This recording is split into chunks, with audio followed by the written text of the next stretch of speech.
Olá a todos, meu nome é Maicon Feitosa, acadêmico na instituição Uniplan Redenção, no curso de Educação Física, e hoje estarei entrevistando aqui do trabalho do professor Wesley Santos, na disciplina de ginástica artística. Vou estar entrevistando a professora Duda Bergamini, ela que é bacharel em Educação Física, especialista em iniciação do esporte, treinamento específico, e ela é professora de ginástica artística na cidade de Barueri, São Paulo.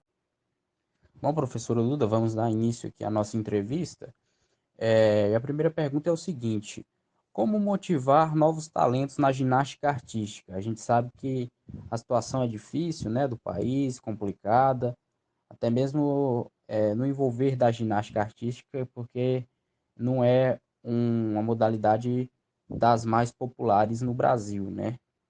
O que você tem a dizer como motivar novos talentos na ginástica artística? Então, Michael, assim, eu não sei se você tem mais ou menos um conhecimento geral da modalidade, né? Mas é uma modalidade que exige uma especialização precoce, né?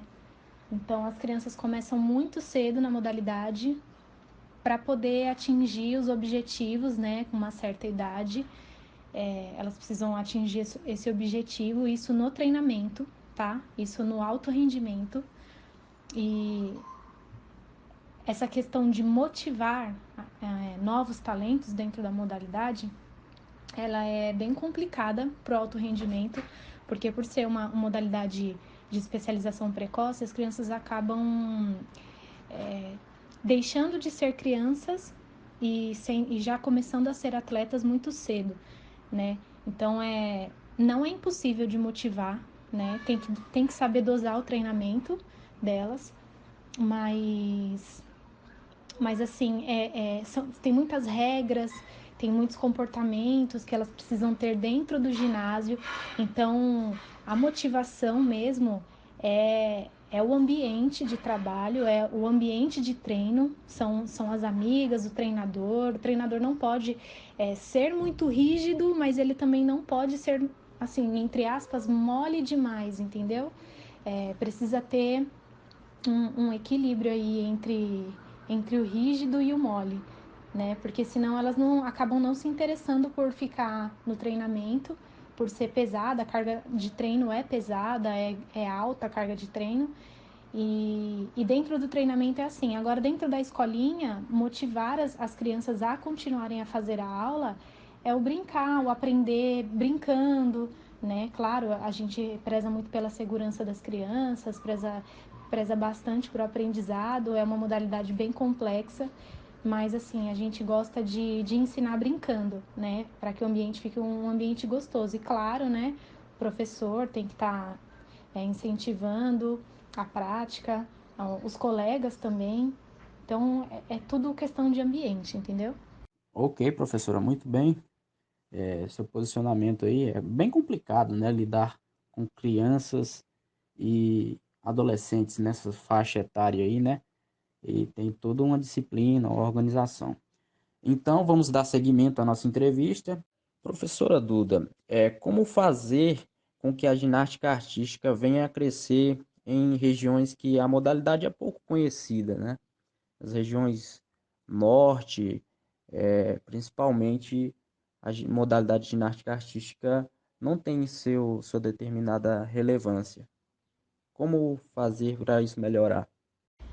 Essa pergunta é bem polêmica. Eu tenho uma visão da ginástica ainda como uma modalidade bem elitizada, né? Não é todo mundo que pratica. Como você mesmo falou, não são todos os lugares que tem, que as crianças têm acesso, né? E o investimento. O nosso país tem o maior investimento no esporte. Hoje o maior investimento é no futebol, no vôlei também, né? As outras modalidades têm que se virar. E o caso da ginástica não é diferente. Você, não sei se você acompanha, né? Assim, são poucos as entidades públicas que trabalham com ginástica. A maioria são as entidades privadas, né? Clubes, enfim. São eles que acabam investindo na modalidade. Mas é complicado porque na periferia a gente encontra muita criança que tem muito potencial, né? Para qualquer esporte, não só na ginástica, para qualquer esporte. Então eu acho que é muito importante descentralizar, né, a modalidade, seja a ginástica, seja o atletismo, seja a bote, enfim. Vou falar da ginástica porque é a pauta aqui. Mas é importante descentralizar, tirar a ginástica dessa elite e, e as ONGs aderirem mais, né? Eu acho que com o trabalho de ONGs, por exemplo, aqui em São Paulo a gente tem o Brasileirinhos, que é da Daiane dos Santos, né? E, tipo assim, é por conta dela, entendeu? É a ONG dela e aí ela que chama a galera lá para treinar, para fazer aula. Então, assim, eu acho que isso deveria acontecer em mais lugares, mas para isso o país precisa investir em professores, né, da modalidade. Os professores mais antigos já estão se aposentando, né? Então já não estão mais trabalhando com isso. E os que são novos, os que têm potencial aí para dar um treino, para dar uma aula, eles precisam ter conteúdos, né? A partir do momento que tiver conteúdo, eles tiverem uma bagagem para trabalhar, eu acho que fica mais fácil de empurrar a modalidade para outros lugares mais remotos, assim, entendeu? Então, com a formação de profissional na área da ginástica, é, é a principal questão aí, fora essa descentralização, né? Essa parte elitizada. Muito bem, professora, está então dado o seu posicionamento em relação a isso, como melhoria para a ginástica artística. É complicado, né? A partir do momento que você não tem o devido apoio e o investimento, é complicado fazer as coisas evoluírem.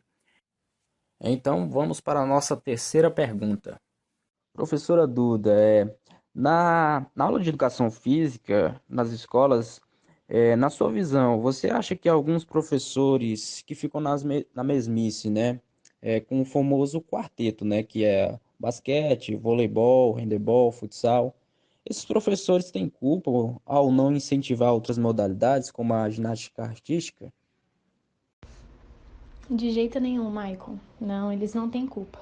Eu não trabalho na área da licenciatura, não dou aula em escolas, né? Eu sou do bacharel, então eu não peguei essa parte da licenciatura, mas entendi muitas coisas, tive contato com muitos professores muito bons da área, né, da licenciatura, professores da faculdade também, professores com quem eu trabalho hoje, e eu tenho a plena certeza que eles não têm culpa, né? Eles precisam seguir um planejamento ali, né? Muitas vezes a escola, o Estado barra essas outras opções que eles têm, que a gente tem de trabalhar outras coisas, porque precisa seguir ali um plano anual, um plano trimestral, semestral, enfim. Claro que eu sou totalmente a favor da adaptação, né? A gente está vivendo hoje uma, um cenário aí completamente diferente do que a gente sempre viveu, então a gente está tendo que se adaptar a muitas coisas, né?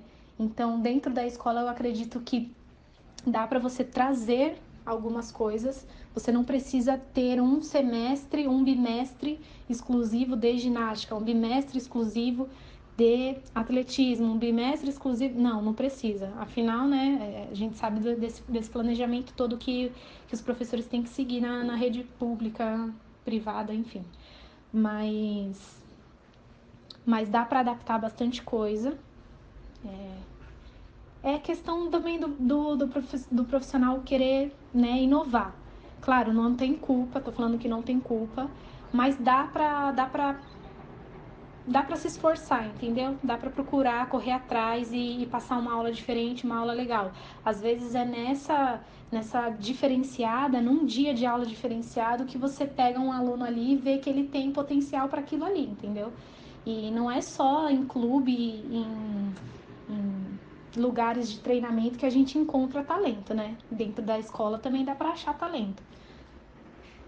Professora, você acha que no seu ponto de vista, você acha que o preconceito atrapalha alguns meninos a entrar para ginástica artística? Como quebrar essa barreira? Essa barreira a gente quebra em casa primeiramente, né? A sociedade ela é muito dura, ainda é muito preconceituosa, muito racista, muito homofóbica, muito machista.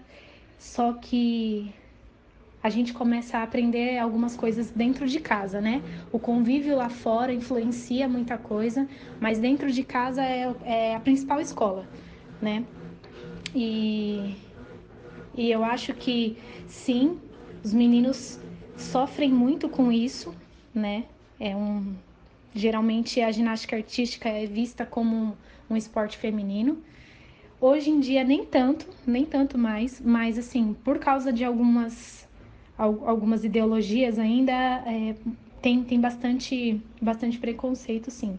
Então eu acho que a forma de isso meio que acabar, que isso nunca vai acabar, né? Sempre vai acontecer, sempre vai ter comentários, sempre vão ter pensamentos desse tipo. Mas eu acho que uma forma de melhorar essa questão é dentro de casa, os pais incentivarem, dentro da escola também, né? É, quando a criança vai treinar a ginástica, o treinador ali já bate o olho e fala, não, isso aqui tá certo, não, você pode fazer essa modalidade, não tem essa de menino, isso é para menino, isso para menina, né? Claro, um treinador, um professor consciente, né? Mas na escola também precisa ter isso, precisa ter esse incentivo e as pessoas precisam estudar, as pessoas precisam querer ser melhor, entendeu? Enquanto as pessoas olharem para o próprio umbigo e achar que o que elas pensam é a única verdade, dona da verdade, elas vão continuar dissimulando ódio, preconceito, racismo, machismo e por aí vai. E isso não faz bem para as crianças, né? Porque as crianças são exatamente aquilo que elas aprendem com os adultos. E finalizando a nossa última perguntinha aqui, mais voltada para a história da ginástica. No início do século XIX, o pedagogo alemão Friedrich Ludwig Christoph Jahn, ele foi um dos responsáveis para transformando a ginástica artística em modalidade esportiva. Por qual motivo Jahn era chamado por alguns de pai da ginástica? Nessa época, Michael, ele criou a ginástica. Ele foi chamado de pai da ginástica porque, por causa da guerra, né? Então, ele criou muitos atletas, muitos militares no objetivo de treinar o corpo para a guerra. Só que nesse treinar o corpo para a guerra, ele acabou inventando alguns aparelhos, né? Não os aparelhos que a gente conhece hoje em dia, né? Claro que tudo foi adaptado para hoje em dia, mas ele acabou criando alguns aparelhos, alguns movimentos que, que fizeram com que aparecesse a ginástica, entendeu? Ficasse bem específico a ginástica. Por isso que ele é chamado de pai da ginástica, porque foi ele quem criou um espaço para a galera poder se exercitar, para a galera poder treinar, né, para guerra, esse tipo de coisa. E aí foram surgindo algumas características da modalidade, né, que hoje são adaptadas, aparelhos, movimentos, exercícios, enfim. Mas muita coisa surgiu dele, né? Ele quem criou a ginástica que, que hoje está adaptada, mas é a ginástica que a gente conhece. Então terminamos assim nossa entrevista. Entrevistei aqui a professora Duda Bergamini. Professora, muito obrigado por sua colaboração aqui com essa entrevista. Você vai estar ajudando muito a mim e os nossos demais alunos aqui da instituição Uniplan Redenção. E muito obrigado mais uma vez por estar colaborando e sucesso aí na ginástica artística. Muito obrigado. Imagina, Maicon, eu que agradeço. Mais uma vez, parabéns. Boa sorte na sua formação, boa sorte para os seus colegas também. Muito legal sua iniciativa. Agradeço muito, inclusive, por você ter entrado em contato. Espero mesmo poder ter te ajudado, poder ter esclarecido algumas coisas. Fico feliz que vocês estejam pesquisando sobre a modalidade, isso é importante, não só para ginástica, mas para outras modalidades que ficam na sombra do futebol, do basquete, do vôlei, do handball, né? E é bem legal isso.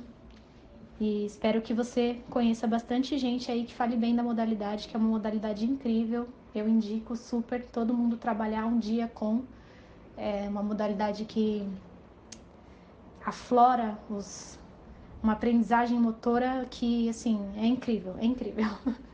espero que vocês curtam aí as entrevistas, viu? Parabéns pelo trabalho, boa sorte na sua formação e é isso aí.